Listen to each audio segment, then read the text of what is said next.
probably noticed I don't feel about that war the way we were told we were supposed to feel about that war, the way we were ordered and instructed by the United States government to feel about that war. You see, I tell you, my mind doesn't work that way. I got this real moron thing I do. It's called thinking.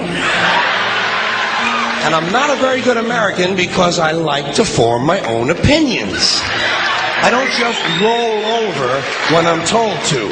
Sad to say, most Americans just roll over on command. Not me. I have certain rules I live by. My first rule, I don't believe anything the government tells me. Nothing. Zero. Nope.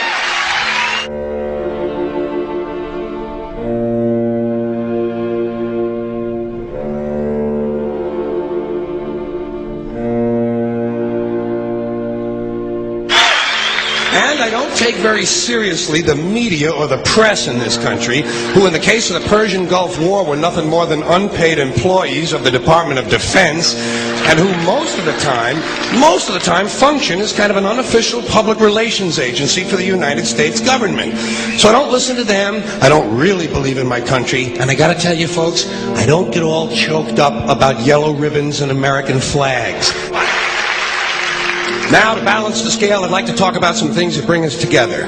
Things that point out our similarities instead of our differences. Because that's all you ever hear about in this country is our differences. That's all the media and the politicians are ever talking about, the things that separate us, things that make us different from one another.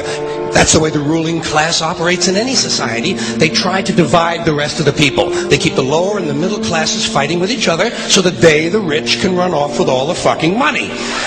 Fairly simple thing happens to work. If you know anything different, that's what they're going to talk about. Race, religion, ethnic and national background, jobs, income, education, social status, sexuality, anything you can do, keep us fighting with each other so that they can keep going to the bank. You know how I describe the economic and social classes in this country? The upper class keeps all of the money, pays none of the taxes. The middle class pays all of the taxes, does all of the work. The poor are there just to scare the shit out of the middle class. Keep them showing up at those jobs. Politicians know that word. They use it on you. Politicians have traditionally hidden behind three things: the flag, the Bible, and children. No child left behind. No child left behind. Oh, really? Well, it wasn't long ago you were talking about giving kids a head start. Head start, left behind? Someone's losing fucking ground here. But there's a reason. There's a reason. There's a reason for this. There's a reason education sucks, and it's the same reason that it will never, ever, ever be fixed. It's never going to get any better. Don't look for it. Be happy with what you got. Because the owners of this country don't want that.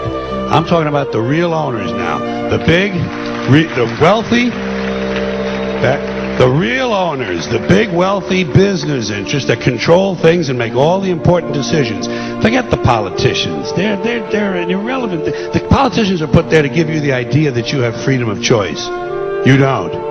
You have no choice. You have owners. They own you.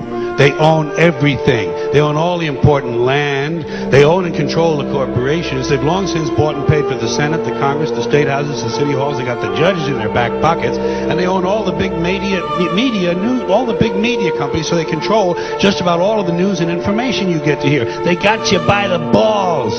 They spend billions of dollars every year lobbying to get what they want. Well, we know what they want. They want more for themselves and less for everybody else. But I'll tell you what they don't want. They don't want a population of citizens capable of critical thinking. They don't want well-informed, well-educated people capable of critical thinking. They're not interested in that. That doesn't help them. That's against their interest. That's right. You know something? They don't want people who are smart enough to sit around the kitchen table and figure out how badly they're getting fucked by a system that threw them overboard 30 fucking years ago.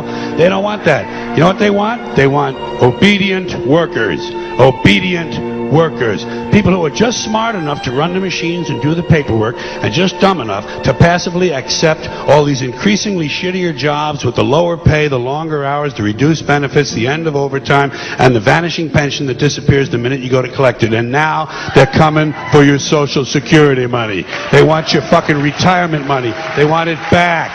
so they can give it to their criminal friends on Wall Street. And you know something? They'll get it. They'll get it all from you sooner or later, because they own this fucking place. It's a big club, and you ain't in it. You and I are not in the big club.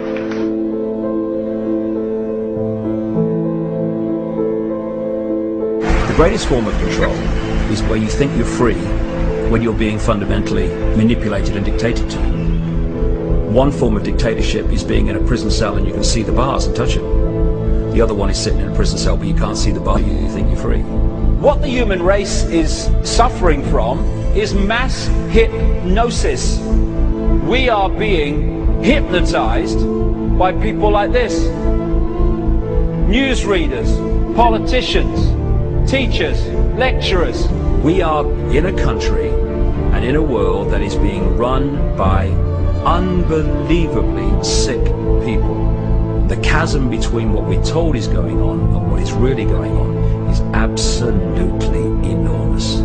The greatest hypnotist on planet Earth is a oblong box in the corner of the room. It is constantly telling us what to believe is real. Historically, the control and manipulation of political opinion has been the Freemasons' main weapon in gaining control of countries and states. Once in control of the rulers and politicians of a country, laws and political structures could be changed in accordance with their agenda.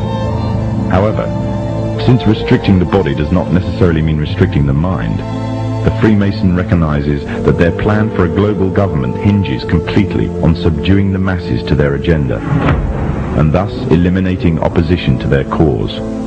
And the greatest threat to their plan, posing more danger than any army or law, is the threat of a free-thinking mind. In order to eliminate this threat and to achieve their objective, the Masons have set about the boldest plan ever devised: the complete control of every aspect of human life, your life.